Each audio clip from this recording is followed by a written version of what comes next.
राधे राधे दोस्तों, स्वागत है आप सभी का आपके अपने परिवार रीजन ऋषि सर यूट्यूब प्लेटफॉर्म पे। आज की क्लास में हम वीडियो की बात करेंगे। वीडियो 2025 जो आपका पेपर होने वाला है उनके संबंधित बात करेंगे। और आज की क्लास में हम क्या करने वाले हैं कि जो जो आपके सिलेबस में मेंशन है, मैथमेटिक्स की बात करूंगा, गणित की बात करूंगा, और गणित के अंदर सिलेबस में जो जो मेंशन है उनके ऊपर हम क्या करेंगे, चर्चा करेंगे। जैसे मैं सिलेबस की बात करूँ तो सिलेबस में बहुत सारे टॉपिक आपके मेंशन है। कुछ टॉपिक को अगर आप देखोगे तो पटवार और वीडियो की अगर हम बात कर ले तो पटवार और वीडियो में दोनों में कुछ टॉपिक क्या है, कॉमन है। और जो कॉमन टॉपिक है उनको मैंने आपको पटवार में भी करा रखा है। उनके आगे के जो टॉपिक होंगे जो उनमें कॉमन ना हो या फिर जो मैंने आपको करवाया नहीं है, उनकी क्लास मैं आपके लिए रेगुलर लेकर आता रहूँगा, जिसमें से आज हम पहली क्लास पे चर्चा करेंगे। और आज हमारी पहली क्लास किसकी होगी, तो प्रॉफिट और लॉस की होगी। हम लाभ और हानि की बात करेंगे। ये आपके पटवार के लिए भी इम्पोर्टेंट है, ये आपके वीडियो के लिए भी इम्पोर्टेंट है। और मैं पहले ही बोलता हूँ, मैं क्वेश्चन का लेवल वही रखूँगा जो आपके पेपर में डायरेक्ट छपेगा या जो आपके पेपर में आने की क्या है, संभावना है। क्लियर है?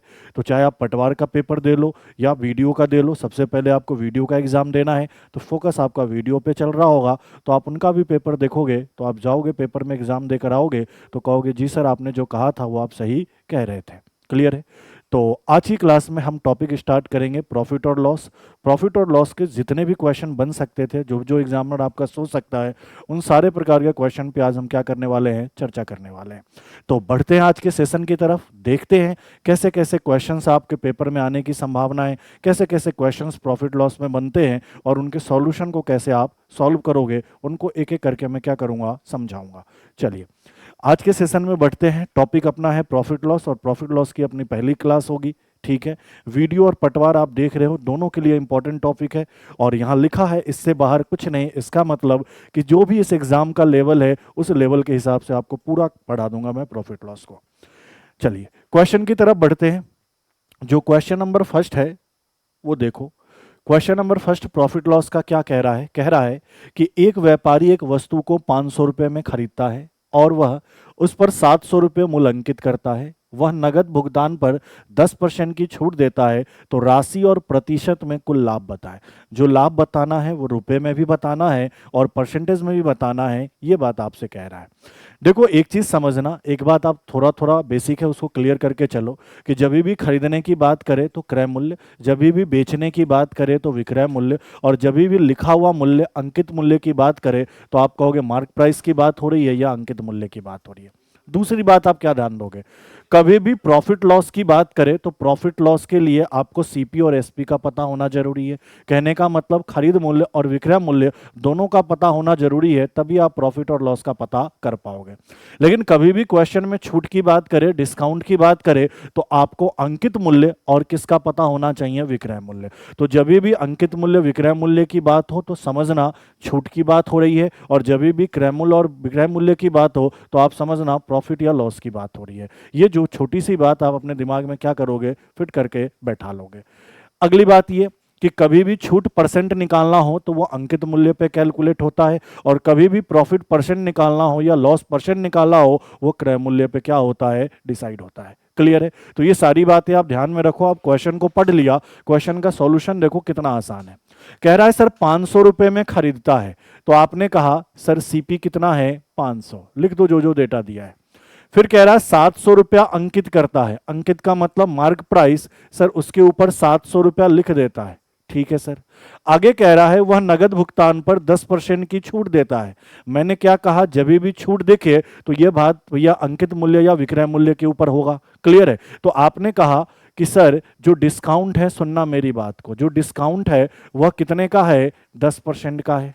तो हमेशा एक चीज का ध्यान देना, मैं यहां पे पॉइंट बनाकर लिख रहा हूं, कभी भी सीपी के साथ, सुनना मेरी बात को गौर से, कभी भी सीपी के साथ प्रॉफिट और लॉस परसेंट में दिया हो या रुपए में दिया हो तो एसपी निकल कर आएगा, और कभी भी एसपी के साथ प्रॉफिट और लॉस दिया हो तो सीपी निकल कर आएगा। ये बात अपने दिमाग में फिट करना, पहली बात। दूसरी बात ये दिमाग में फिट करना, कभी भी अंकित मूल्य के साथ डिस्काउंट दिया हो, कभी भी अंकित मूल्य के साथ डिस्काउंट, जिसको हम हिंदी में क्या कहते हैं, छूट, दिया हो तो हमेशा विक्रय मूल्य निकल कर आएगा, और कभी भी विक्रय मूल्य के साथ छूट दिया हो तो हमेशा अंकित मूल्य निकल कर आएगा। क्लियर है? दो बात ये।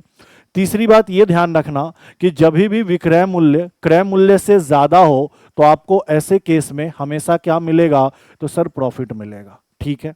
चौथी बात, जब भी क्रय मूल्य विक्रय मूल्य से ज्यादा हो, क्रय मूल्य विक्रय मूल्य से ज्यादा हो तो ऐसे केस में आपको हमेशा क्या होगा, लॉस होगा। पांचवी बात, जब भी अंकित मूल्य विक्रय मूल्य से ज्यादा हो तो आपको यहां पे क्या मिलेगा, छूट मिलेगा।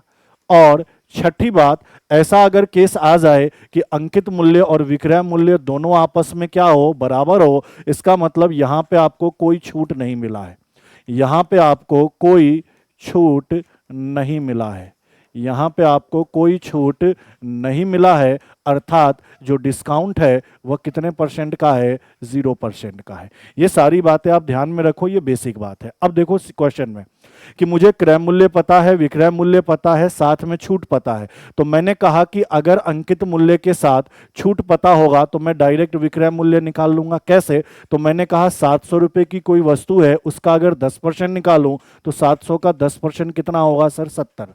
700 का 10% कितना होगा, 70। तो 700 रुपए में अगर 70 रुपए का छूट मिलेगा तो मैं उसको बेचूंगा कितने में, 630 में। अब यहां से मुझे क्रय मूल्य का भी पता चल गया, अंकित मूल्य का भी पता चल गया और विक्रय मूल्य का भी पता चल गया। अगले लाइन में क्या कह रहा है कि राशि और प्रतिशत में आपको लाभ बताना है। तो लाभ और हानि के लिए आप क्या करते हो, हमेशा क्रय मूल्य और विक्रय मूल्य को देखोगे। तो आपने कहा कि सर क्रय मूल्य से विक्रय मूल्य कितना ज्यादा है, सर 130 ज्यादा है। क्योंकि 130 ज्यादा है तो लाभ भी कितने का हुआ, 130 का। तो सर रुपए में लाभ कितना होगा, 130। अब मुझे एक चीज और बताओ, क्या परसेंट में आप लाभ निकालने बैठोगे, नहीं। क्यों, क्योंकि इस पूरे ऑप्शन में एक ही जगह 130 रुपए रुपए में लाभ है, तो इसका सीधा सा मतलब है कि परसेंट में निकालोगे तो 26 ही आएगा, तो आपका सारा ऑप्शन गलत होगा, पहला ऑप्शन क्या होगा, सही। लेकिन फिर भी अगर आप चाहते हैं कि प्रॉफिट परसेंट निकाले तो कैसे निकालोगे, जितने का लाभ हुआ वो ऊपर लिखोगे, नीचे हमेशा क्या लिखोगे, क्रय मूल्य बटा कितना, 500 और गुना किसका करोगे, 100 का। यहां 2 जीरो से 2 जीरो काटा, 5 से इसको काटोगे तो वैल्यू कितना बनेगा, 26%। तो अपना सही उत्तर क्या होगा, ऑप्शन नंबर है। बाकी जरूरत नहीं थी इसकी, यहीं से काम अपना बन रहा था। क्लियर है। तो छोटे से बेसिक पॉइंट पे ये क्वेश्चन बन गया। चलिए अगले क्वेश्चन की तरफ बढ़ते हैं और ये सारे कॉन्सेप्ट ध्यान रखना, ये छोटा छोटा कॉन्सेप्ट भी आपको बताते जा रहा हूं ताकि रिवीजन में आपकी प्रॉब्लम ना आए। आगे बढ़े क्वेश्चन नंबर 2 में। अब बहुत बेसिक सा क्वेश्चन है। क्वेश्चन क्या कह रहा है, यदि 20 पेन की कीमत 25 पेन के विक्रय कीमत के क्या है, बराबर है। आपसे यह कहना चाह रहा है कि 20 पेन का जो क्रय मूल्य है वह किसके बराबर है, तो 25 पेन के विक्रय कीमत का, मतलब विक्रय मूल्य के बराबर। तो कुल लाभ या हानि परसेंट आपको ज्ञात करना है। कुल हानि परसेंट बोल रहा है, मतलब लॉस परसेंट निकालना है। तो करना क्या होगा, तो देखो सिंपल सा तरीका है। आपने कहा कि 20 वस्तु का क्रय मूल्य 25 वस्तु का विक्रय मूल्य आपस में क्या है सर, बराबर है। आपको बस क्या करना है, इनको सरल कर लेना है। मुझे बताओ 5 से यह वैल्यू 4 बार, 5 से यह वैल्यू कितनी बार, 5 बार। अब आपने कहा कि सर सीपी के सामने कितना है, 5, तो क्रय मूल्य 5, और एसपी के सामने कितना है, 4, तो विक्रय मूल्य कितना, 4। तो आपने कहा क्रय मूल्य कितने का, 5 का, विक्रय मूल्य कितने का, 4 का। अब मुझे बताओ क्रय मूल्य से यह राशि क्या है, कम है। अगर कम है तो आपको हमेशा क्या हो रहा है, लॉस हो रहा है। तो आपने कहा सर लॉस कितने का हुआ, 1 का हुआ। जबकि हमसे लॉस परसेंट पूछ रहा है तो मैंने कहा 1 रुपए का हानि, क्रय मूल्य 5 का, गुना किसका, 100 का। 100 का गुना इसलिए ताकि परसेंट में बदलते हैं, तो आपने कहा इस तरीके से 20% का हमें क्या होगा, लॉस होगा। जो कि अपना ऑप्शन नंबर कौन सा होगा, सी। ऑप्शन नंबर सी इस क्वेश्चन का क्या है, बिल्कुल ही करेक्ट उत्तर।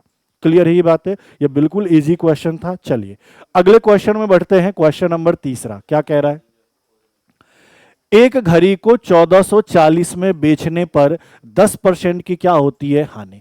अब एक छोटा सा पॉइंट और ध्यान में रखना, वो क्या ध्यान रखना, मैं इसी कॉन्सेप्ट में लिख देता हूं कि विक्रय मूल्य की बात छोड़ो, क्रय मूल्य जब भी होगा ना, पॉइंट नंबर 7 बनाता हूं, क्रय मूल्य जब भी लोगे ना तो अपने आप में 100% होता है। इस बात को दिमाग में बैठा लो कि खरीद मूल्य अपने आप में 100% या 100 मान लिया करो। क्लियर है, ताकि फॉर्मूले के झंझट से आप बाहर निकल जाओगे। अब देखो यहां क्वेश्चन में क्या कह रहा है कि एक घड़ी को 1440 में बेचा है, तो 1440 विक्रय मूल्य है। तो 10% की क्या हो गई, हानि हो गई। तो उसे कितने में बेचे कि 15% का क्या हुआ, लाभ हुआ। तो देखो सिंपल सी बात है, मुझे नहीं पता कि वस्तु का क्रय मूल्य क्या है, तो मैंने कहा अपने आप में वो 100% या 100 होगा। मुझे एक बात बताओ, सुनना मेरी बात को गौर से, कि कह रहा है कि पहली बार जब बेचा तो 10% का क्या हो रहा है, लॉस हो रहा है। तो इसका मतलब क्या है, जितने में भी खरीदा होगा उसमें 10% कम करके बेचा होगा। कहने का मतलब पहली बार वह कितने में बेचा होगा, तो 90 में बेचा होगा। ठीक है, फिर क्या कह रहा है, उसे कितने में बेचे कि 15% का लाभ हो। मतलब अब वह चाह रहा है कि सर मुझे 15% का लाभ हो, तो सीधी सी बात बताओ कितने में वह बेचेगा ताकि 15% का लाभ कमाएगा। तो आपने कहा 115 में। अब क्वेश्चन खत्म हो गया, क्वेश्चन कंप्लीट। अब देखो, पहले वह कितने में बेचा था, ये क्वेश्चन में तो दिया हुआ है कितना, 1440। पहले वह कितने में बेचा था, 90, और इसी का मान क्वेश्चन में कितना दिया है, 1440। मुझे बताओ, अगर पहाड़े का नॉलेज हो, वो तो होना चाहिए, तो सीधा सीधा मुझे बताओ सर, ये 0 से 0 कटेगा और 9 से अगर 144 को काटे तो 16 बार में कटेगा, क्योंकि 16 नमा 144 होता है। तो आपने कहा 90 से ये 16 बार में कटा, तो यह मान 16 गुना, तो इसको भी क्या कर दो, 16 गुना। अब 16 का गुना कैसे करोगे, 115 में। तो 115 को दो भागों में बांटो, 100 प्लस 15। तो आपने कहा कि सर 100 गुना 16 करेंगे तो 1600 होगा। ठीक है, अब 100 गुना क्या करेंगे, 16, तो 1600, और 15 गुना अगर मैं 16 कर दूं, तो आप मुझे एक बात बताओ, इस 15 का स्क्वायर करो 225, और इसी में 15 जोड़ दो, तो आपने कहा 240, और यहाँ 240 और ऐड कर दो, तो आपने कहा सर 1840। कि अब उसको कितने में बेचना पड़ेगा, 1840 में बेचना पड़ेगा। तो अपना सही उत्तर क्या होगा, ऑप्शन नंबर ए, 1840। कोई फॉर्मूला लगाने की जरूरत नहीं है, डायरेक्ट बेसिक लॉजिक से किया और आंसर निकल कर आ गया 1840। क्लियर है ये बात है। चलो अगले क्वेश्चन को देखो। अच्छा, आगे बढ़ने से पहले ऐसे जो भी व्यक्ति जो वीडियो की तैयारी कर रहे हैं, जिनका पेपर नजदीक है, जुलाई में है, उन सभी के सभी बच्चों को, अगर आपको कोर्स परचेज करना है, किसका, वीडियो की बात करें, 2025 की भर्ती की बात कर रहे हैं, जो 12 जुलाई को आपको पेपर होने वाला है। आप सबको पता है कि नॉर्मल मैथ तो है नहीं, यहाँ अर्थमेटिक के साथ साथ एडवांस मैथ भी है, और सबसे ज्यादा बच्चों को डर एडवांस मैथ में ही रहता है। तो कोर्स के अंदर एडवांस मैथ के एक एक टॉपिक को बिल्कुल बेसिक से एक एक चीज क्लियर समझा समझा के, एक एक थ्योरी पहले कंप्लीट कराया है, उसके बाद उनके ऊपर बहुत सारे क्वेश्चन की प्रैक्टिस कराई है। ये नहीं कि एक क्वेश्चन करा दिया, 10 क्वेश्चन करा दिया, काम हो गया। जैसे ज्योमेट्री की बात करें, ज्योमेट्री आपके सिलेबस में, ज्यामिति, ज्यामिति की बात करोगे, बहुत बच्चों को ज्यामिति डिफिकल्ट लगता है। आप जाके जब वहां से पढ़ोगे कोर्स के अंदर ज्योमेट्री को, तो आपको लगेगा कि सर ज्यामिति इतना आसान था, हम इसको फालतू का छोड़ते हुए आ रहे थे। और भी बहुत सारे टॉपिक है एडवांस के, जैसे आपका बहुपद है, हाँ या ना, ये सब आपके उसमें मेंशन है। तो इन सबको मैंने बहुत अच्छे तरीके से कराया है, बिल्कुल बेसिक से भी समझाया है एक एक बच्चों को। ऐसा बच्चा जिनको गणित में कुछ नहीं आता वो भी सीख सकते हैं, और साथ साथ में लॉजिक भी बताया है कि भैया लॉजिक भी कैसे लगाना है पेपर में। ठीक है, तो ये जो कंप्लीट कोर्स रहेगा अभी ऑफर प्राइस में मात्र 1000 में आपको उपलब्ध है। जैसे ही ऑफर कंप्लीट हो जाएगा तो यही कोर्स आपको फिर 2000 में मिलेगा। और ये इन कोर्स के क्या है, फीचर्स है। तो फटाफट जो भी व्यक्ति तैयारी करना चाह रहे हैं, जो चाहते हैं, आप देखते हो कि मैथ में अगर आप जाओ तो 40 क्वेश्चन का वेटेज होगा। हालांकि पिछली बार 32 क्वेश्चन आए थे, लेकिन वो जो 32 क्वेश्चन है वो अच्छे लेवल के थे। तो अगर पूरा नंबर आपको सिक्योर करना है गणित के अंदर, तो आप इस कोर्स को क्या कर सकते हो, परचेज कर सकते हो। कहाँ से, तो अपना एक एप्लीकेशन है, आप सबको पता होना चाहिए, जो नए बच्चे हैं वो सुन लीजिए, रीजनिंग ऋषि सर एप्लीकेशन है, लिंक डिस्क्रिप्शन में है, या फिर गूगल प्ले स्टोर पर रीजनिंग ऋषि सर आप क्या करिए, सर्च करिए, और वहां से एप्लीकेशन को डाउनलोड करके कोर्स आप कंप्लीट खरीद सकते हैं। और ध्यान देना, अर्थमेटिक तो है ही, साथ साथ में एडवांस के भी सारे टॉपिक है, और बहुत सारे क्वेश्चन की प्रैक्टिस के साथ। क्लियर है, चलिए आगे बढ़ते हैं अगले क्वेश्चन में। क्वेश्चन नंबर कौन सा, 4।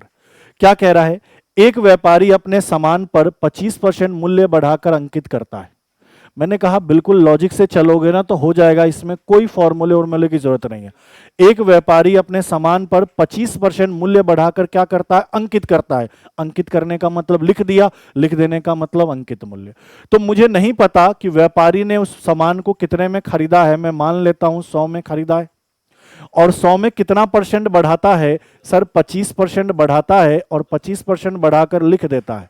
तो भैया 100 में 25% बढ़ाओगे तो आपने कितना लिख दिया? 125 उस सामान के ऊपर। अब क्या कह रहा है? अंकित मूल्य पर 4% की कमीशन देता है। भैया 4% की कमीशन देने का मतलब वो छूट दे रहा है। तो आपने कहा कि सर यहां पे जो डिस्काउंट मिल रहा है वो कितने का मिल रहा है? 4 का। तो मुझे बताओ विक्रय मूल्य पता चल जाएगा क्या? बोलोगे जी सर। अब 125 का 4% क्या होता है? तो सर 125 का 4% 5 होता है। तो आपने कहा 125 में 5 कम कर दूं तो कितने में बेचूंगा? तो मैंने कहा सर 120 में बेचूंगा। बोलो हाँ या ना। 125 लिखा था, 4% अगर मैं कम कर दूं तो बेचूंगा कितने में? 120 में। अब मुझे यहां पे क्रय मूल्य का भी पता चल गया, यहां पे मुझे अंकित मूल्य का पता चल गया, यहां मुझे विक्रय मूल्य का पता चल गया। मुझसे कह रहा उसको प्रतिशत लाभ कितना होगा। तो लाभ के लिए मैंने क्या है, किसको किसको देखो कहा था? क्रय मूल्य को और विक्रय मूल्य को। तो आपने कहा सर कितना ज्यादा है? तो सर 20 ज्यादा है। तो रुपए में 20 ज्यादा है तो परसेंट में कितना ज्यादा होगा? तो आपने कहा 20 ज्यादा है, नीचे क्या 100 में और गुना क्या 100। क्यों? क्योंकि लाभ 20 का हुआ, क्रय मूल्य 100 गुना 100, तो आंसर कितना होगा? 20%। और वैसे भी इस बात को आप डायरेक्ट ध्यान में रखना। कौन सी बात को भाई मेरे? एक सिंपल सी बात को आप डायरेक्ट ध्यान रखना। वह क्या है? वह ये है कि 100 के ऊपर जितना भी बढ़ेगा उतने परसेंट का लाभ होगा, 100 से जितना भी कम होगा उतने परसेंट का क्या होगा? हानि होगा। क्लियर है ये बातें? चलो अगले क्वेश्चन में बढ़ते हैं। क्वेश्चन नंबर कौन सा? 5। क्या कह रहा है कि एक कार विक्रेता ने एक कार का अंकित मूल्य के 4/5 में खरीदा। यह कह रहा है कि एक कार विक्रेता ने एक कार को अंकित मूल्य के 4/5 में खरीदा। यही तो कहना चाह रहा है कि जो भी उसका अंकित मूल्य था उसके 4/5 में क्या करा? खरीदा। खरीदा मतलब क्या? सीपी। अब मुझे आराम से बताओ यहां पे सीपी बटा एमपी कितना हो जाएगा? तो आपने कहा 4/5। यही तो कहना चाह रहा था। जी सर यही कहना चाह रहा था। ये तो आपको लैंग्वेज से डायरेक्ट लिख लेना चाहिए था, आपको समझाने के लिए मैंने लिखा है। आगे क्या कह रहा है? अंकित मूल्य में 12% अधिक कर दी तथा उसे अंकित मूल्य से 12% अधिक में क्या कर दिया? बेच दिया। अब देखो हुआ क्या क्या, सुनना, मैं यहां पे अब सॉल्यूशन कर रहा हूं कि क्रय मूल्य है, अंकित मूल्य है। क्रय मूल्य कितना है? 4 है। मैं 100 का गुना करके इसको 400 लिख लेता हूं ताकि कैलकुलेशन में क्या हो? आसानी हो। फिर यहां पे भी मैंने 100 का गुना कर दिया और इसको क्या लिख दिया? 500। तो लिखा मैंने खरीदा 400 में, लिखा उसके ऊपर 500। आगे कह रहा है जो भी अंकित मूल्य है ना उसमें 12% बढ़ाकर बेचा है। इस बार छूट नहीं दिया है, इस बार छूट नहीं दिया है। अंकित मूल्य में 12% क्या किया है? बढ़ाकर बेचा है। तो अगर मैं अंकित मूल्य में 12% बढ़ाकर कह रहा है बेचो तो आप भी बेच दो, एसपी आ जाएगा। तो मुझे बताओ 500 में 12% बढ़ाओगे तो कितना बढ़ाओगे? 60 ही तो बढ़ाओगे, हाँ या ना? क्योंकि 500 का 12% कितना होगा? 60। तो आपने कहा 500 में 60 बढ़ाकर 560 में क्या करा है? बेच दिया है। इस बार छूट देकर नहीं बेच रहा है, जो लिखा है उसमें बढ़ाकर बेच रहा है। तो उसका लाभ प्रतिशत क्या होगा ये बताना है। तो मुझे बताओ लाभ के लिए किसको देखते हो? क्रय मूल्य को, और साथ में साथ किसको देखते हो? विक्रय मूल्य को। तो बताओ यहां लाभ कितने का दिख रहा है? तो सर 160 ज्यादा है तो 160 का लाभ दिख रहा है। तो प्रॉफिट परसेंट क्या होगा? तो आपने कहा सर 160 कितने में? तो आपने कहा 400 में, और गुना किसका सर? 100 का। बताओ ये 2 जीरो से 2 जीरो कटेगा, 4 से यह वैल्यू कितनी बार? 40 बार। तो आपने कहा उसको इस प्रकार जो लाभ होगा वह कितने परसेंट का होगा? तो सर 40% का होगा, जो कि ऑप्शन नंबर कहाँ है? डी में है। ऑप्शन नंबर डी इस क्वेश्चन का क्या है? बिल्कुल ही करेक्ट उत्तर। बढ़ते अगले क्वेश्चन में। अगले क्वेश्चन को देखिए, क्वेश्चन नंबर 6। क्वेश्चन नंबर 6 आपसे क्या कह रहा है? राम ने एक रेडियो को 5% हानि पर बेचा। यदि वह उसे 80 रुपये अधिक में बेचता तो उसे 5% का क्या होता? लाभ। तो रेडियो का क्रय मूल्य बताना है। मुझे नहीं पता कि रेडियो का क्रय मूल्य क्या है, तो मैंने क्या कहा? हमेशा अपने आप में कितना होगा क्रय मूल्य? 100 या 100%। तो आपने कहा 100। अच्छा, पहली बार जब बेचा तो 5% का क्या हुआ? लॉस। तो 5% का लॉस होने का मतलब 100 में 5 कम करके 95 में बेचा होगा। दूसरी बार जब बेच रहा है तो उसको 5% का क्या हो रहा है? प्रॉफिट। तो अगर 5% का प्रॉफिट हो रहा है तो 100 में 5 बढ़ाकर वह 105 में बेच रहा होगा। और क्वेश्चन में क्या कह रहा है, तो क्वेश्चन में आप गौर से देखो, कह रहा है कि वह इसे 80 रुपए अधिक में बेचता है, मतलब पहले से 80 रुपए ज्यादा में बेचता है। तो मुझे एक बात बताओ, यहां पे पहले 95 का बेच रहा था, अब 105 का बेच रहा है, तो पहले से कितने अधिक में बेच रहा है, 10 में। क्वेश्चन में यही कितना वैल्यू दिया है, 80। तो मुझे बताओ यह कितना गुना, तो आपने कहा सर ये 10 का 8 गुना। चूंकि यह 10 का 8 गुना, मतलब रेशियो का मान क्या 8, या प्रत्येक मान कितना 8। हमसे पूछा क्रय मूल्य क्या होगा, तो मैंने कहा क्रय मूल्य कितना माना था 100, 100 का 8 गुना अपना क्या होगा, इस वस्तु का क्रय मूल्य, कहने का मतलब 800। तो अपना सही उत्तर क्या होगा, ऑप्शन नंबर ए इस क्वेश्चन का बिल्कुल ही करेक्ट उत्तर। क्लियर है। चलो अगले क्वेश्चन को देखो, क्वेश्चन नंबर 7। अब देखो ऐसे क्वेश्चन में एक चीज ध्यान रखना, डायरेक्ट तरीका बता रहा हूं, इस चीज को दिमाग में फिट करना कि दो घोड़े 300 रुपए में बेचे गए, एक घोड़े पर 25% की हानि हुई, दूसरे घोड़े पर 25% का लाभ हुआ, तो दोनों घोड़ों पर कुल मिलाकर कितने परसेंट का लाभ या हानि होगा। तो देखो एक चीज तो हमेशा ध्यान रखना और ये कॉन्सेप्ट दिमाग में चिपका लेना, ये कॉन्सेप्ट दिमाग में बैठा लेना कि कभी भी एसपी दोनों का बराबर हो, दो वस्तु है और दोनों का एसपी बराबर हो, साथ साथ में जितने परसेंट का लॉस है उतने ही परसेंट का क्या है, प्रॉफिट है। तो ऐसे केस में हमेशा लॉस होगा, ऐसे केस में हमेशा लॉस होगा। और आपसे लॉस परसेंट कहा जाए तो जो भी क्वेश्चन में लॉस परसेंट दिया है, जो भी क्वेश्चन में लॉस परसेंट दिया है उसका वर्ग करके उसमें 100 का भाग लगा दो, इतने परसेंट का आपको क्या होगा, लॉस होगा। केस क्या है कि दोनों का विक्रय मूल्य बराबर होना चाहिए। जैसे कह रहा है दो घोड़ों को 300 रुपए में बेचा, मतलब पहले घोड़े को भी 300 में बेचा, दूसरे को भी 300 में बेचा, तो दोनों का विक्रय मूल्य बराबर। फिर क्या कह रहा है, एक घोड़े पर 25 का लॉस हुआ, दूसरे घोड़े पर 25 का प्रॉफिट हुआ, तो देखो जितना लॉस है उतना ही क्या है, प्रॉफिट है। तो ऐसे केस में हमेशा लॉस होगा। और वह लॉस परसेंट कैसे निकालेंगे, तो जो भी क्वेश्चन में लॉस परसेंट दिया है उसका वर्ग करके 100 का भाग लगाओ। तो देखो हमसे क्वेश्चन में कह रहा है कि प्रॉफिट होगा या लॉस, तो भैया प्रॉफिट तो कभी हो ही नहीं सकता, तो प्रॉफिट वाले सारे ऑप्शन क्या है, गलत है।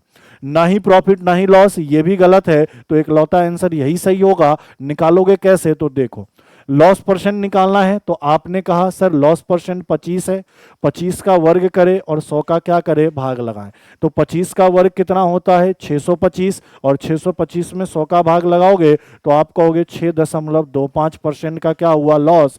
और मुझे बताओ 6 सही 1/4 का मतलब क्या होता है, 6.25%, 6.25%। तो हमेशा ध्यान रखना ऑप्शन नंबर बी इसका क्या होगा, सही उत्तर, कि ऐसे केस में हमेशा क्या होगा, लॉस होगा। ये बात दिमाग में रखना, इससे अभी और आगे क्वेश्चन आपको मिलेंगे। अगले क्वेश्चन को देखो, क्वेश्चन नंबर कौन सा, 8। क्या कह रहा है, एक दुकानदार अंकित मूल्य पर 10% की छूट देता है और उसे 8% का लाभ कमाने हेतु अंकित मूल्य को क्रय मूल्य से कितने प्रतिशत अधिक रखना होगा। अब देखो इसके बहुत सारे तरीके होंगे, लेकिन आप एक सिंपल सा तरीका ध्यान रखना, कभी भी ध्यान देना, कभी भी क्वेश्चन में अगर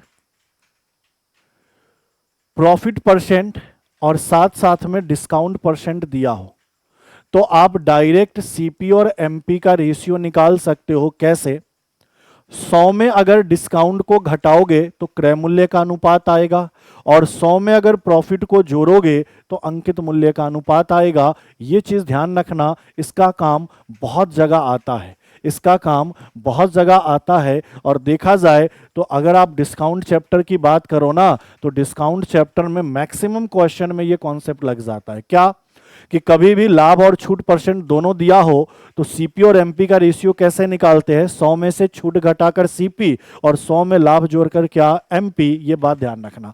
अब देखो क्वेश्चन में कह रहा है कि छूट कितने का है सर, 10 का है, लाभ कितने का है सर, 8 का है, तो अंकित मूल्य को क्रय मूल्य से कितना अधिक परसेंट रखना होगा, ये बताना है। तो आपने कहा कि सर, आपने कहा था कि जैसे ही क्वेश्चन में आपको प्रॉफिट के साथ डिस्काउंट देके तो सीपी और एमपी का रेशियो डायरेक्ट निकालो। कैसे डायरेक्ट निकालो, तो सर छूट 10% का है तो 100 में से 10 घटाया तो 90 तो क्रय मूल्य आया। लाभ 8% का है तो 100 में अगर लाभ मैं जोड़ दूं 8 को तो यह कितना हो जाएगा 108। अब मुझे एक बात बताओ, चाहो तो इनको सरल करो, ना चाहो तो ऐसे ही रहने दो, मुझे तो बस इतना बता दो कि सर क्रय मूल्य कितना है 90 है, लिखा कितना है 108 है, तो क्रय मूल्य से कितना ज्यादा लिखा है, तो आपने कहा सर 18 ज्यादा लिखा है। जबकि हमसे यह वैल्यू परसेंट में पूछा तो मैंने कहा 18 ज्यादा लिखा है, कितने से 90 से, और गुना किसका 100 का। सर ये 0 से 0 गया, 9 से यह 2 बार, और 2 में 10 का गुना करोगे 20%। तो आपने कहा कि क्रय मूल्य से 20% क्या है, अधिक मूल्य अंकित है। जो भी उसका खरीद मूल्य है उससे 20% अधिक मूल्य अंकित करेगा, तब 10% की छूट देगा, तो 8% का क्या होगा, प्रॉफिट होगा। क्लियर है ये बातें? ये चीज भी आपको क्या करना है, ध्यान रखना है। जैसे अगले क्वेश्चन को देखो, क्वेश्चन नंबर 9 क्या कह रहा है। एक सब्जी विक्रेता 1 रुपए में 2 की दर से नींबू खरीदता है और 3 रुपए में 5 की दर से नींबू क्या करता है, बेचता है, तो लाभ प्रतिशत कितना होगा। देखो एक चीज सिंपल सी बात ध्यान रखना, जो कि मैंने पहले भी कहा कि कभी भी लाभ या हानि की बात करें ना तो सीपी और एसपी का पता होना जरूरी है। जब तक आपको क्रय मूल्य और विक्रय मूल्य दोनों ही नहीं पता, तब तक आप कैसे डिसाइड करोगे कि लाभ हुआ है या हानि हुआ है। तो लाभ या हानि के लिए सीपी और एसपी दोनों का पता होना जरूरी है, पहली बात ये। लेकिन दूसरी बात यह भी ध्यान रखना जरूरी है कि जितने वस्तु का मुझे क्रय मूल्य पता है उतने ही वस्तु का विक्रय मूल्य पता होगा, तभी मैं एग्जैक्ट लाभ या हानि निकाल सकता हूं। अगर मुझे 10 वस्तु का क्रय मूल्य पता है और 20 वस्तु का विक्रय मूल्य पता है तो एग्जैक्ट लाभ या हानि नहीं निकाल पाएंगे। तो यह बात अपने दिमाग में फिट करना कि जितने वस्तु का क्रय मूल्य उतने ही वस्तु का विक्रय मूल्य पता हो, तभी एग्जैक्ट लाभ या हानि हम निकाल सकते हैं। अब देखो, 1 रुपए में 2 की दर से नींबू खरीदता है, इसका मतलब क्या हुआ कि सर 2 नींबू को खरीदता कितने में है, 1 रुपए में। यही तो कह रहा है ये रुपए में, कि 2 नींबू को खरीदता कितने में है, 1 रुपए में। आगे क्या कह रहा है, 3 रुपए में 5 की दर से बेचता है, मतलब क्या है कि 5 नींबू को बेचता कितने में है, 3 रुपए में। अब मुझे एक बात बताओ, मैंने कहा प्रॉफिट और लॉस पता करो, तो सबसे पहले ये तो पता करो कि सर ये 2 वस्तु का क्रय मूल्य है, ये 5 वस्तु का विक्रय मूल्य है, वस्तु की संख्या क्या होनी चाहिए, सेम, कि जितने वस्तु का क्रय मूल्य उतने ही वस्तु का विक्रय मूल्य हो, तभी प्रॉफिट लॉस निकल कर आएगा।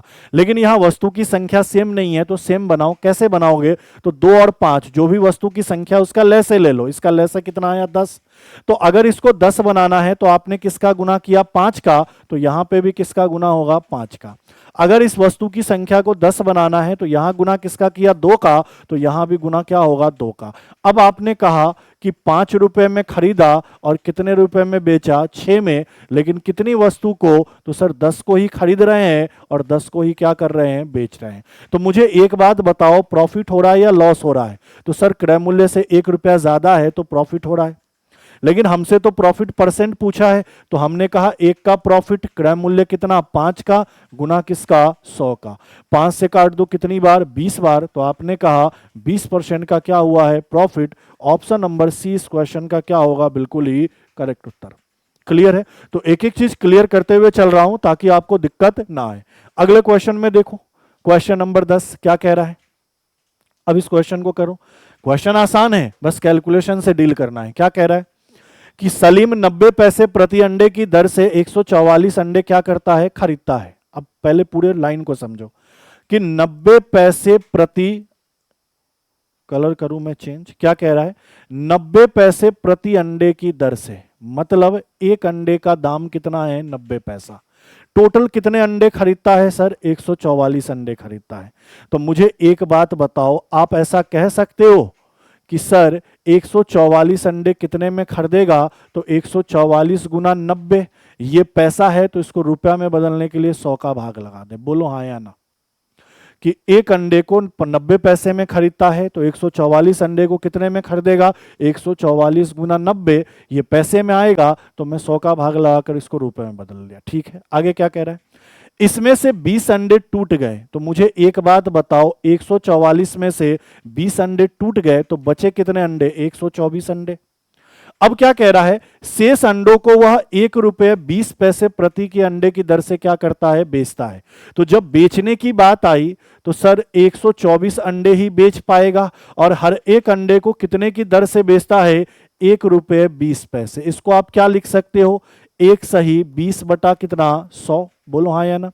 दशमलव हटाओगे तो 20 बटा 100, इनको काटोगे तो सर 20 से एक बार, 20 से 5 बार, मतलब आप ये कह सकते हो एक सही 1 बटा 5 रुपया। इसको और सरल करोगे तो 5 एकम 5, 5 और 1 6, 6 बटा 5 रुपया, ऐसा कह सकते हो हाँ या ना, कि 1 रुपये 20 पैसे का मतलब 6 बटा 5 रुपए। तो आपने कहा कि 124 अंडे को बेचेगा कितने में, तो 124 गुना 6 बटा 5। क्लियर है, यहां तक की बात है। अब हमसे कह रहा है कि कितने रुपए का लाभ या हानि हुआ, तो बताओ। तो मुझे एक चीज क्लियर बताओ कि मुझे प्रॉफिट लॉस पता करना है तो सीपी और एसपी ही तो पता करना है। अब इनको गुना करके मैं टाइम क्या करता, खराब करता। इससे अच्छा है कि इनका रेशियो ले लो, रेशियो से क्या होगा, चीजें कट जाएंगी जो कटने वाली है, तो डेटा मेरा क्या होगा, आसान। तो मैंने सिंपल कहा मुझे एक बात बताओ सर, ये 0 से 0 कटेगा, जी सर। 5 से मैं काट दूं इसको कितनी बार, 2 बार, और 2 से मैं इसको काट दूं कितनी बार, 72 बार। क्लियर है यहां तक, ठीक है। 6 से बात करें तो 6 से 72 कितनी बार कटेगा, सर 12 बार। और आगे देखो सर, अगर मैं इसको काट दूं किससे, 4 से, तो 4 से यह कितनी बार, 3 बार, और यह कितनी बार, 1 बार, और 4 से यह वैल्यू कितनी बार, 3 बार। तो ऊपर तो मेरे पास यहां बचा 9 गुना 3 27, और यहां मेरे पास बचा 31। मतलब मैंने पता कर लिया कि सर सीपी कितना है 27 और एसपी कितना है 31। मैं पूछूं प्रॉफिट है या लॉस, तो आप साफ साफ कहोगे सर 4 रुपया अधिक है तो प्रॉफिट है। जबकि हमसे प्रॉफिट परसेंट पूछ रहा है तो आपने कहा 4 का प्रॉफिट 27 पे और गुना किसका, 100 का। ये कटेगा नहीं तो वैल्यू क्या होगा, 400 बटा 27%। लेकिन जब आप ऑप्शन में चेक करोगे तो ये एग्जैक्ट दशमलव में निकाल कर बताया गया है। इतना तो समझ में आ गया कि प्रॉफिट होगा, तो सर ये लॉस वाला ऑप्शन गलत है। इन दोनों में से कोई ना कोई ऑप्शन क्या होगा, सही। तो मुझे एक बात बताओ, 27 का पहाड़ा एक बार पढ़ोगे, 40 में भाग लगाओगे तब बचेगा कितना, 13, और एक जीरो और तो 130। तो फिर 27 का पहाड़ा आपको 4 बार ही पढ़ना पड़ेगा, बोलोगे जी सर, क्योंकि 27 चौका कितना हो जाएगा, तो आपने कहा सर 27 का अगर मैं 4 गुना करूंगा तो 108 हो जाएगा। क्लियर है ये बात है। तो आपने कहा सर ये लगभग 14 बार में कटेगा, और 14 वाला ऑप्शन मुझे यही दिख रहा है। मतलब जब मैं इसको कैलकुलेट करूंगा तो ये 14.8% निकल कर आ जाएगा। तो कैलकुलेशन के टाइम पे थोड़ा ऑप्शन को भी देख लो, चीजें क्या हो जाएंगी, आसान हो जाएंगी। क्लियर है, चलिए अगले क्वेश्चन को देखो। नेक्स्ट क्वेश्चन, क्वेश्चन नंबर 11 क्या कह रहा है, क्वेश्चन नंबर 11। क्वेश्चन नंबर 11 कह रहा है 1 रुपए की 12 टॉफी बेचने पर व्यक्ति को 20% की हानि होती है। अगर उसको 20% का लाभ कमाना है तो 1 रुपए में कितने टॉफी बेचेगा। बहुत सारे तरीके होते हैं, मैं तो सिंपल एग्जाम वाला तरीका बता रहा हूं, ऐसे ही करना कि कितने रुपए में कितने टॉफी, उसको भूल जाओ। पहले मुझे एक बात बताओ, पहली बार बेचा तो 20% का क्या हो रहा है, लॉस। अब चाह रहा है 20% का क्या हो, प्रॉफिट। पहली बार जब बेचा तो 20% का लॉस हुआ, अब चाह रहा है कि मैं बेचकर 20% का क्या कमाऊं, प्रॉफिट। तो कुछ ना कुछ में तो खरीदा होगा। आप बोलोगे जी सर, जो जितने में भी खरीदा अपने आप में क्या रहा होगा, 100। अब मुझे एक बात बताओ, पहली बार जब बेचा तो उसको लॉस हुआ कितने का, सर 20 का। अगर 20 का लॉस हो गया तो कितने में बेचा होगा, 80 में। दूसरी बार वह चाहता है कि उसको 20 का प्रॉफिट हो जाए। अगर 20 का प्रॉफिट चाहता है तो उसको बेचना अब कितने में पड़ेगा, 120 में। ठीक है, अब यहां से इनका रेशियो ले लो, यहां से इनका रेशियो ले लो। मुझे बताओ 40 से यह कितनी बार, 2 बार, 40 से यह कितनी बार, 3 बार। तो यहां से आपको मूल्य का अनुपात पता चल गया, प्राइस का अनुपात पता चल गया। और एक चीज हमेशा ध्यान रखना, ये चीज आपको पता भी होना चाहिए कि कभी भी मूल्य में खपत का गुना करे तो टोटल खर्च निकल कर आएगा। और ये जब खर्च अपना फिक्स होता है तो मूल्य का उल्टा करते हैं तो खपत निकल कर आ जाता है, और अगर खपत का उल्टा करते हैं तो मूल्य निकल कर आ जाता है। ये एक बेसिक सा कॉन्सेप्ट है, ये आपके दिमाग में होना चाहिए, क्योंकि इस कॉन्सेप्ट से बहुत सारे क्वेश्चन सॉल्व होते हैं। ठीक है, कि मुझे वस्तु कितने खरीदने हैं वो मुझे पता चल जाए कि 10 कलम खरीदने हैं, 20 कलम खरीदने हैं। मुझे ये पता चल जाए कि 1 कलम का दाम इतना है, तो टोटल खर्चा निकल जाएगा। और अगर टोटल खर्च फिक्स है तो क्या करोगे, प्राइस बढ़ेगा तो कंजप्शन घटेगा, कंजप्शन बढ़ेगा तो प्राइस क्या होगा, घटेगा। या फिर कहोगे मूल्य का उल्टा क्या, खपत, खपत का उल्टा क्या, मूल्य। तो मुझे एक बात बताओ, यहां पे मुझे मूल्य का रेशियो 2:3 है, तो यहां खपत कहे या संख्या का रेशियो कहे, यह कितना हो जाएगा, 3:2। ठीक है, ये रेशियो हमने निकाल लिया। अब क्वेश्चन की तरफ आ जाओ। क्वेश्चन में क्या कह रहा है कि शुरुआत की बात कर रहा है कि 1 रुपए में 12 टॉफी बेचता है। 1 रुपए में कितने टॉफी बेचता है? 12। यहां कितने टॉफी की बात हो रही है? 3 शुरुआत में, और क्वेश्चन के अंदर कितने टॉफी की बात हो रही है? 12। तो मुझे बताओ 3 का कितना गुना? 4 गुना। अगर ये 4 गुना तो सर ये भी वैल्यू कितना गुना होगा? 4 गुना। तो आपने कहा सर 4 दूनी कितना? 8। अब यहां से आपको ये पता चल गया कि सर 1 रुपए में पहले कितना बेचता था? 12। अब इसी 1 रुपए में अब कितना बेचेगा? 8। और यही इस क्वेश्चन का क्या होगा? सही उत्तर। कि सर अब उसी रुपए में कितने टॉफी बेचेगा? तो अब उतने ही रुपए में 8 टॉफी क्या करेगा? बेचेगा। लेकिन कल होकर मान लो क्वेश्चन में चेंज कर देता, यहां 1 रुपए में 12 टॉफी बेच रहा है, यहां कहता 3 रुपए में कितने टॉफी बेचेगा, तो घबराने की जरूरत नहीं है। सबसे पहले आपको पता चल जाता कि 1 रुपए में 8 टॉफी बेचेगा, तो 3 रुपए का पूछता तो 1 रुपए में 8, तो 3 रुपए में 8 3 24, तब भी इसी तरीके से करते और आंसर हमारा क्या आ जाता? सेम। क्लियर है ये बातें? बोलोगे जी सर। चलिए अगले बढ़ते हैं क्वेश्चन में। नेक्स्ट क्वेश्चन देखो, क्वेश्चन नंबर कौन सा? 12। क्या कह रहा है क्वेश्चन नंबर 12? कि एक वस्तु को 8,000 रुपए में बेचने पर क्रय मूल्य के 1/5 भाग के बराबर क्या होती है? हानि। तो देखो लॉस जो होता है वो किसके बराबर है? तो सीपी का 1/5। बोलो यही तो कह रहा है। तो यहां से आपको डायरेक्ट पता चल गया कि हानि बटा क्रय मूल्य बराबर 1/5 है। बोलो हाँ या ना, कि हानि बटा क्रय मूल्य बराबर 1/5 है। तो मुझे यहां पे क्रय मूल्य पता चल गया 5 का, हानि पता चल गया 1 का। तो मुझे बताओ ना विक्रय मूल्य कितने का होगा? तो आप कहोगे आराम से 4 का। 5 में खरीदा, 1 का लॉस हुआ, तो बेचा होगा कितने में? 4 में। क्वेश्चन में कह रहा है कि कितने में बेचा? 8,000 में। क्वेश्चन में कितने में बेचा? 8,000 में। तो आपने कहा यहां 4 में बेचा, यहां 8,000 में बेचा, कितना गुना हुआ? तो सर 2,000 गुना हुआ। मतलब रेशियो का मान 2,000 या प्रत्येक मान 2,000। हमसे कह रहा है वस्तु का क्या ज्ञात करें? क्रय मूल्य। तो क्रय मूल्य कितना था? 5। 5 में 2,000 का गुना कर दो। 5 में 2,000 का गुना करते ही वैल्यू कितना आ गया? 10,000। तो आपने कहा कि वस्तु का क्रय मूल्य कितना था? 10,000। आपने कहा ऑप्शन नंबर ए इस क्वेश्चन का क्या है? बिल्कुल ही करेक्ट उत्तर। ऑप्शन नंबर ए इस क्वेश्चन का क्या है? बिल्कुल ही करेक्ट उत्तर। चलिए अगले क्वेश्चन की तरफ बढ़े। क्वेश्चन नंबर 13 क्या कह रहा है? एक घड़ी को 1140 में बेचने पर 5% का क्या हुआ? लॉस। तो इस घड़ी को कितने में बेचे कि 5% का क्या हो? प्रॉफिट। तो देखो सिंपल सा कॉन्सेप्ट है कि बेचा है तो कुछ ना कुछ में खरीदा होगा। आपको मानना है हमेशा 100 में खरीदा है। अच्छा पहली बार जब बेच रहा है तो 5% का लॉस हुआ, तो आप खुद बताओ कितने में बेचा होगा? तो सर 5% का लॉस लिया होगा तो 95 में बेचा होगा। दूसरी बार जब बेचना चाह रहा है तो 5% का प्रॉफिट कमाना चाह रहा है, तो आप खुद बताओ कितने में बेचना चाह रहा होगा? 105 में। अब मुझे बताओ पहली बार यहां 1140 में बेचा, यहां 95 में बेच रहा है, तो भैया 95 1140 के बराबर होगा? आप बोलोगे जी सर। अब यहां काटना ही तो है, तो मुझे एक बात बताओ, आपको पहाड़ा आना चाहिए। 19 का पहाड़ा 5 बार, 19 पच्चे 95। 19 का पहाड़ा 6 बार, 19 छक 114, और 5 से इसको वापस काट दोगे कितनी बार? 12 बार। तो 95 से यह कितनी बार में कटेगा? 12 बार में। तो 12 गुना। तो सर ये भी कितना गुना होगा? 12 गुना। क्या ये बात क्लियर है? बोलोगे जी सर। तो 105 में 12 का गुना करोगे तो क्या 1260 लिख दे? बोलोगे जी सर 1260। कैसे? 105 को 100 + 5 लिखो, 100 गुना 12 1200, और 12 पंचे कितना? 60। तो option number 2, option number B 1260 इस क्वेश्चन का क्या है? बिल्कुल ही करेक्ट उत्तर। आप देख रहे हो अभी तक मैंने एक भी फॉर्मूला यूज नहीं किया और आगे भी कोई फॉर्मूला यूज नहीं करूंगा।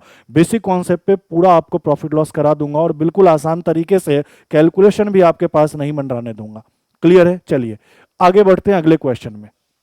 क्वेश्चन नंबर 14 क्या कह रहा है? एक दुकानदार अपने सामान पर क्रय मूल्य से 20% अधिक अंकित करता है और अंकित मूल्य पर 10% की छूट देता है। तो समझ गया कि जो भी क्रय मूल्य है कितना है? अपने आप में 100 है। इससे कितना परसेंट अधिक अंकित करता है? 20%। मतलब इसमें 20% बढ़ाकर उस पर लिख देता है कितना? 120। फिर कह रहा है इसमें छूट देता है कितने का सर? 10 का। तो सर बेचेगा कितने में? तो आपने क्या कहा? 120 का 10% कितना होता है? 12। 12 कम कर दोगे तो कितने में बेचेगा? 108 में। अब आपको यहां सब कुछ पता चल गया, खरीदा इतने में, लिखा इतने में, बेचा इतने में। आपसे लाभ पूछ रहा है तो लाभ के लिए आप किसको देखोगे, तो आप यही तो कहोगे लाभ के लिए सीपी और एसपी को देखते हैं। बताओ 100 से कितना ज्यादा है, 8।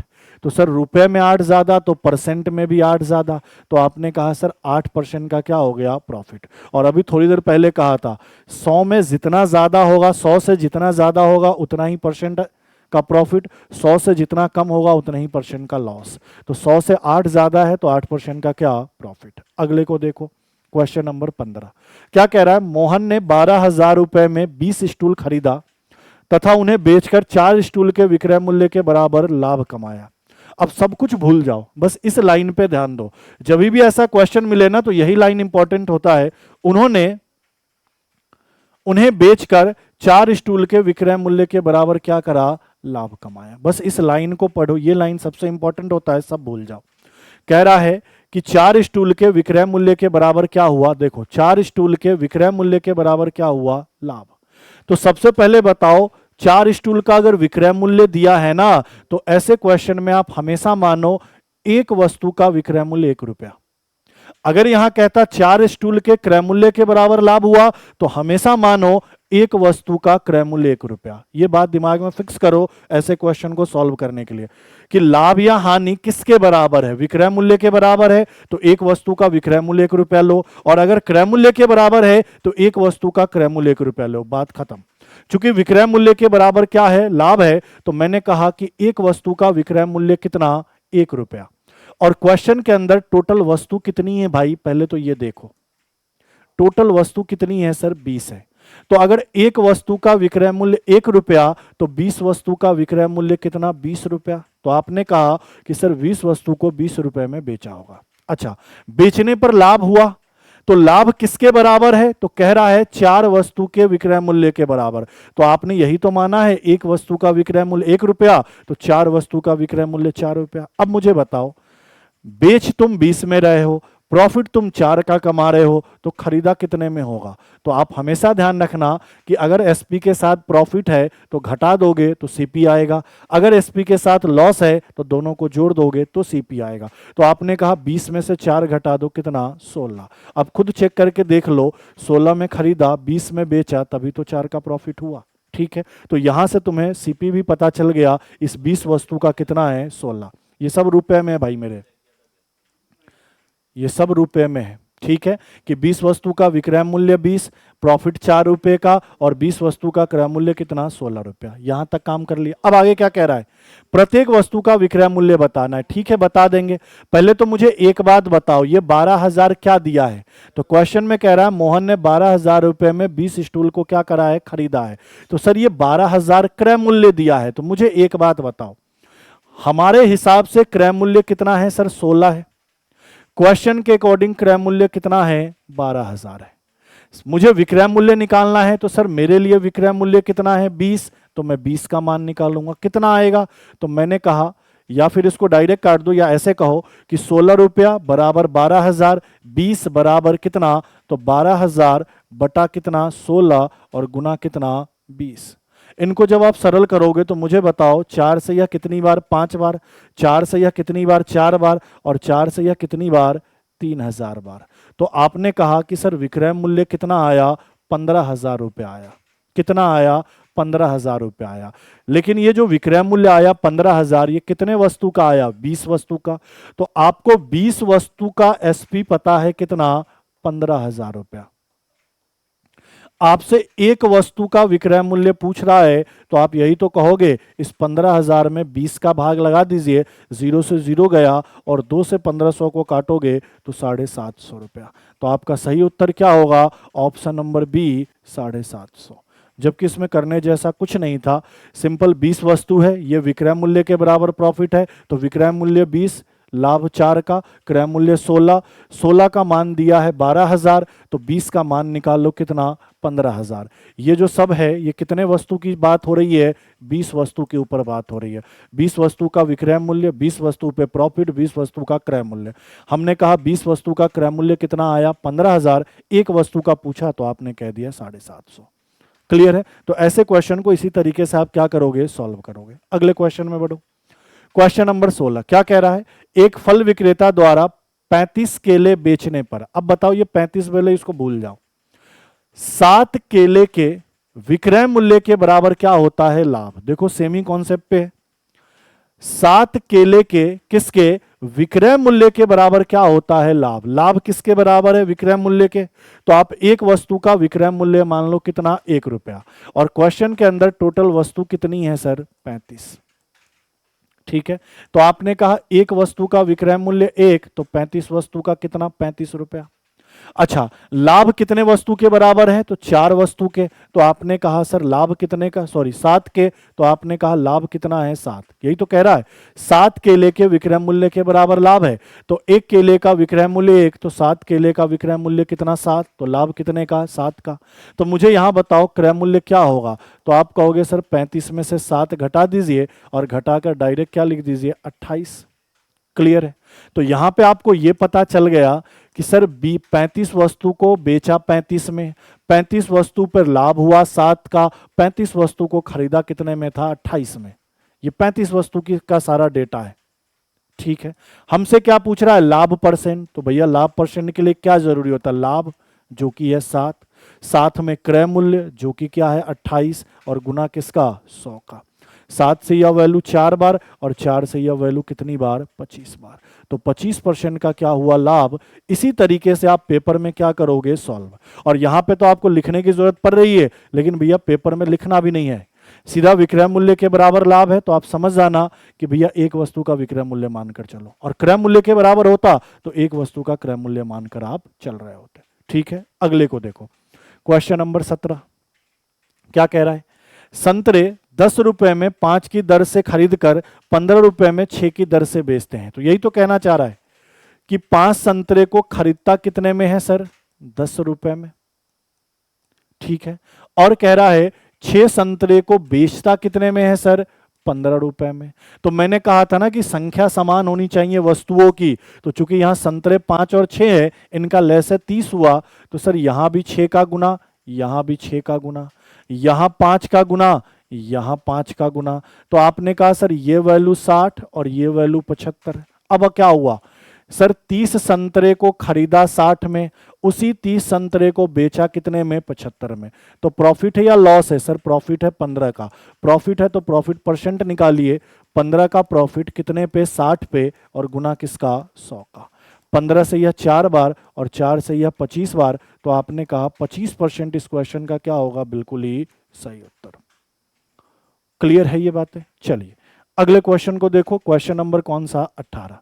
कह रहा है किसी घड़ी के अंकित मूल्य पर 10% की छूट देने के बाद घड़ी का मूल्य 1080 हो जाता है।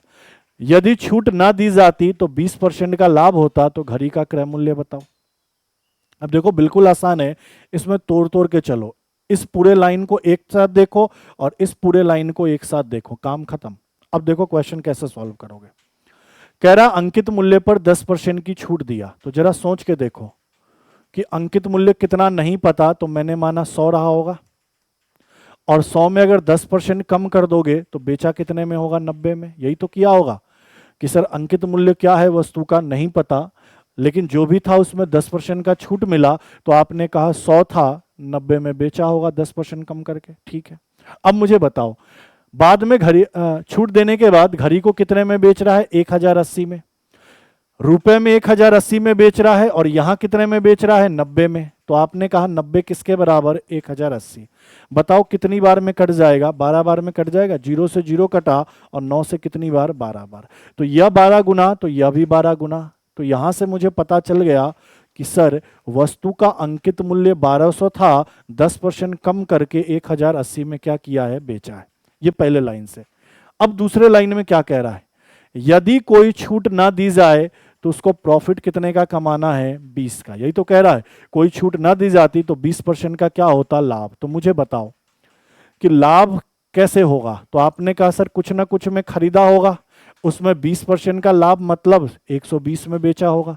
अगर मैं इनको सॉल्व कर लूं, ना सरल करूं, तो ऐसे भी रहने दो, कोई दिक्कत नहीं है। मुझे एक बात बताओ, यहां एमपी और एसपी का रेशियो था, यहां सीपी और एसपी का रेशियो है। क्वेश्चन में एक लाइन कह रहा है यदि छूट ना दी जाए। अब मुझे एक बात बताओ, मैंने कहा था ना कि एमपी एसपी के बराबर तभी होता है जब कोई छूट ना दिया जाए या फिर डिस्काउंट जीरो का हो। स्टार्टिंग में लिखवाया था, आप बोलोगे जी सर। तो अगर क्वेश्चन में कह रहा है कोई छूट ना दिया जाए, मतलब जो वस्तु का अंकित मूल्य है जो कि कितना है 1200, मतलब जो वस्तु का अंकित मूल्य है जो कि कितना है 1200, वही अब विक्रय मूल्य हो जाएगा। बोलोगे जी सर। ऐसा क्यों हुआ? ऐसा इसलिए हुआ क्योंकि डिस्काउंट 0% का है, और डिस्काउंट 0% है तो जो एमपी वही क्या एसपी। तो सर एमपी 1200 तो एसपी भी 1200। तो बताओ यहां कितना गुना हुआ? 10 गुना। तो यह भी कितना गुना होगा? 10 गुना। सीधा सीधा 1000 इसका क्या होगा आंसर। आपने कहा ऑप्शन नंबर ए इस क्वेश्चन का क्या होगा? बिल्कुल ही करेक्ट उत्तर। रेशियो का गेम था, रेशियो पता है सेकंडों में उड़ जाता। अगले क्वेश्चन को देखो, क्वेश्चन नंबर 19 क्या कह रहा है? एक मेज को 1200 की अपेक्षा 1125 में बेचने पर 5% अधिक हानि होती है। मतलब क्या है कि पहले किसी वस्तु को वह 1200 में बेच रहा था, अब उसको कितने में बेच रहा है? 1125 में। तो कितने कम में बेच रहा है? तो 75 रुपए कम में। तो यहां लॉस 75 का है, क्वेश्चन में लॉस 5% का है, तो डायरेक्ट पता चला ना 5% किसके बराबर? 75। हमसे क्या पूछ रहा है? क्रय मूल्य। तो आपको बोला क्रय मूल्य अपने आप में कितना? 100%। तो आपने कहा 100% का मान कितना? 75/5 गुना कितना? 100। 5 से यह कितनी बार? 15 बार, और 15 में 100 का गुना कितना? 1500। तो आपने कहा मेज का क्रय मूल्य कितना? 1500। क्लियर? चलो अगले क्वेश्चन को देखो, क्वेश्चन नंबर 20 क्या कह रहा है? एक दुकानदार अपने सामान की लागत पर कितने प्रतिशत अधिक मूल्य अंकित करे ताकि वह ग्राहक को 10% का कमीशन देने के बाद 26% का क्या कमा ले? लाभ। अब यहाँ 10% कमीशन देने का मतलब क्या है कि भैया उसको 10% का क्या दे रहा है? छूट दे रहा है। ये चीज दिमाग में रखना। छूट देने के बाद भी उसको 26% का क्या होना चाहिए? लाभ। अब मुझे एक बात बताओ, थोड़ी देर पहले मैंने कहा था कि कभी भी क्वेश्चन में डिस्काउंट दे दे और प्रॉफिट दे दे, ये दोनों परसेंट में दे दे, तो सबसे पहला काम किया करो कि सीपी और एमपी का रेशियो निकाल लो। बोलोगे जी सर, यही कहा था आपने। तो मुझे बताओ छूट कितने का है? 10 का। तो सीपी कितने का रहा होगा? 90 का। लाभ कितने का है सर? 26 का। तो एमपी कितना रहा होगा? 126 का। ये चीज क्लियर है कि 100 में से छूट घटाए तो सीपी और 100 में लाभ जोड़े तो एमपी। अब क्या कह रहा है देखो, पूरे क्वेश्चन को पढ़ो। एक दुकानदार अपने सामान की लागत मूल्य पर कितना % अधिक मूल्य अंकित करे ताकि इतने का कमीशन देने पर भी इतने का लाभ हो। तो सीधी सी बात है, खरीदा कितने में? 90 में। लिख कितना दिया? 126। तो पहले से कितना ज्यादा लिखा? तो आपको साफ साफ दिख रहा है 36 ज्यादा लिखा। तो आपसे पूछा परसेंट में ये वैल्यू क्या है, तो आपने कहा 36 ज्यादा लिखा, 90 से बढ़ाकर गुना क्या? 100। सर ये 0 से 0 कटा, 9 से ये 4 बार, अपना सही उत्तर क्या होगा? 40%। 40% इस क्वेश्चन का क्या है? बिल्कुल ही सही उत्तर। ठीक है, चलो आगे देखो, क्वेश्चन नंबर 21 क्या कह रहा है? एक घड़ी 880 में बेची जाती है और इससे 20% हानि होती है, तो 10% का लाभ कमाने के लिए कितने में बेचा जाएगा? अब डायरेक्ट कर ले, देखो सीधी सी बात। पहले 20% का लॉस हुआ, तो भैया पहले बेचा कितने में गया होगा? तो 20 कम करके 80 में बेचा गया होगा। खरीदा तो 100 में गया होगा, ये चीज फिक्स है। दूसरी बार बात कह रहा है कि सर 10% का लाभ कमाना है, तो अब कितने में बेचा गया होगा? 110 में। और क्वेश्चन के अंदर कह रहा है पहले 880 में बेचा गया, तो आपने कहा कि सर 80 किसके बराबर? 880। तो यह कितना गुना? 11 गुना। तो अब कितने में बेचा जाएगा? तो यह भी 11 गुना। 11 गुना 11 121, और एक जीरो बैठा दो। यही अपना आंसर 1210। यही अपना आंसर 1210। क्लियर है? अगले क्वेश्चन को देखो। अब इसको देखो, वही वाला क्वेश्चन है। क्या कह रहा है? एक व्यापारी 140 पेन बेचने पर 20 पेन के किसके बराबर? तो विक्रय मूल्य के बराबर लाभ होता है। तो अगर विक्रय मूल्य के बराबर लाभ होता है तो सीधी सी बात है कि वस्तु टोटल कितना है? 140 है। ठीक है, तो एक वस्तु का विक्रय मूल्य 1 रुपया, तो 140 वस्तु का कितना? 140 रुपया। अच्छा, लाभ की बात कर रहा है तो कितने वस्तु के विक्रय मूल्य के बराबर, कितने पेन, 20, तो 20 पेन का विक्रय मूल्य कितना, 20 रुपया। तो क्रय मूल्य क्या होगा, तो 140 में से 20 घटाकर 120। आपसे पूछ रहा है प्रॉफिट परसेंट बताओ, तो आपने कहा प्रॉफिट कितने का सर, 20 का, क्रय मूल्य कितने का, 120 का, और गुना किसका, 100 का। मुझे बताओ 20 से ये कितनी बार कटेगा, 6 बार, और 100/6 का मतलब क्या होता है, 16 सही 2/3%। आपने कहा 16 सही 2/3% का क्या होगा उसको, प्रॉफिट। क्लियर है ये बातें। तो आप देख रहे हो कि किस तरीके के क्वेश्चन आपके पेपर में आने की संभावना है। इसी तरीके के इजी इजी से क्वेश्चन आपसे पूछे जाएंगे। अगली क्लास में इसके आगे के क्वेश्चन पे भी हम चर्चा करेंगे। आज की क्लास हम यहीं पे समाप्त करते हैं, और अगली क्लास से पहले इस वीडियो को क्या करिएगा, एक बार देख लीजिएगा। दूसरी बात, वीडियो में कुछ भी अच्छा लग रहा है, सीखने को मिल रहा है, तो वीडियो को ज़्यादा से ज़्यादा क्या करिए, शेयर करिए, अपने दोस्तों को बताइए कि सर वीडियो के लिए अगर मैं रिवीजन करना है चीज़ों का, तो यहाँ से हम कंप्लीट रिवीजन कर सकते हैं। ठीक है, आज के लिए इतना ही, मिलते हैं आपसे अगली क्लास में। थैंक यू, धन्यवाद।